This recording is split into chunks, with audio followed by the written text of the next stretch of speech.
Let's go. As one Crookshank, your one and only Move Swiftly speaker, checking in for a daily Move Swiftly thought, giving you a perspective on teamwork that you will not get anywhere else. So we do not teach you how to rise to the occasion, teach you how to fall to your level of preparation. Solid 6 mile a day today. Great 6 mile a day today because yesterday, if you recall, knocked out a 10 miler and it feels good to be able to go, again, 10 miler, then a 10K following day and feel as good as I feel now in terms of just, hey, if I wanted to, yes, I could have squeezed another 4 miles out of that one today. You can tell the air is officially lightened up for me. Football's back, and there's a lot to get to these days around the Move Swiftly world, all on the Move Swiftly platform. Right now, got to address. Let me get into it. Let me jump into this viral clip. Once again, Mr. Ryan Clark is in the news for saying something that was quote unquote controversial and having to apologize for some controversial thing he said, which many times I've come out and I haven't defended him per se, especially with the RG3 stuff and a lot of the stuff that he does. I do agree when some people who do call him a race baiter. However, I don't know if it's as bad as other folks make it.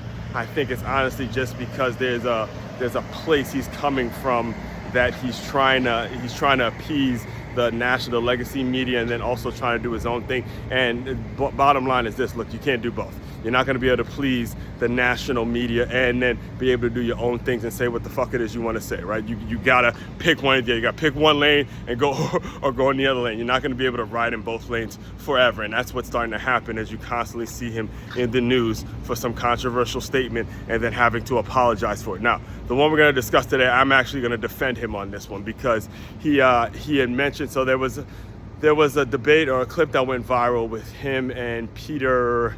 Starts with an S. I can't tell you. I don't want to mispronounce his last name because that has happened to me. But he's a regular on NFL Network. I think he does some great reporting, great analytical work. I think he is actually someone that is a benefit to the game and knows his stuff and all that kind of stuff. Again, not doubting any of his ability to talk football and run a show.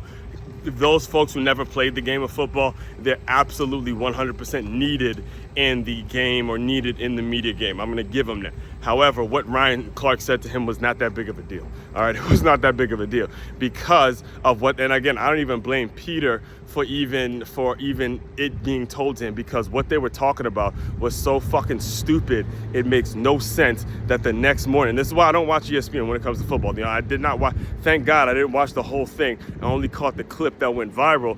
But the problem was the fact that these two are arguing about CeeDee Lamb and A.J. Brown, two wide receivers, and the fact that they're arguing about who had the better day. None of that shit fucking matters. At the end of the day, the Cowboys lost and the Eagles won.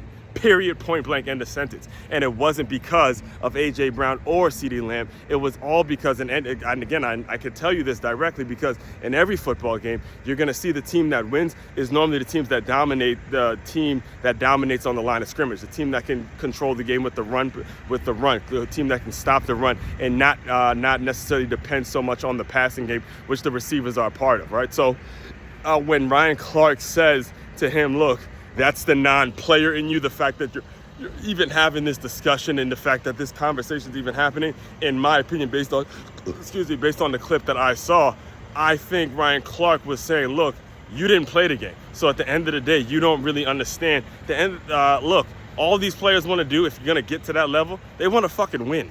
All right? They want to win. They want to win the game. If CeeDee Lamb goes out there and catches 0 balls and the Cowboys still win, he doesn't give a fuck. If A.J. Brown goes out there and catches 1,000 balls and they still lose, he won't give a fuck. They lost. At the end of the day, these wide receivers, I don't care who they are, they want to win if they're going to stay around. If the team loses, don't give a shit about what you did and what you didn't do. Now, if you drop the pass that could have put them in a situation to win, like CeeDee Lamb did and all that kind of stuff, yeah, that's what's bothering them. But to be arguing about what receiver had a better day and all that kind of stuff, that's what I took it as. Now, again, I don't know the full context, and maybe I can be getting something wrong here. But the bottom line is, when you play the game, the only thing that really matters at the end of the day is who won. And if you want to stay in an NFL locker room when it comes to men and how they, this is their livelihood and how they feed their families and how they pay their bills and all that stuff. At the end of the day, if you in that locker room and you ain't trying to, now again, go get your man on, go, do your thing and then dance with it and all that. At the end of the day, if your bottom line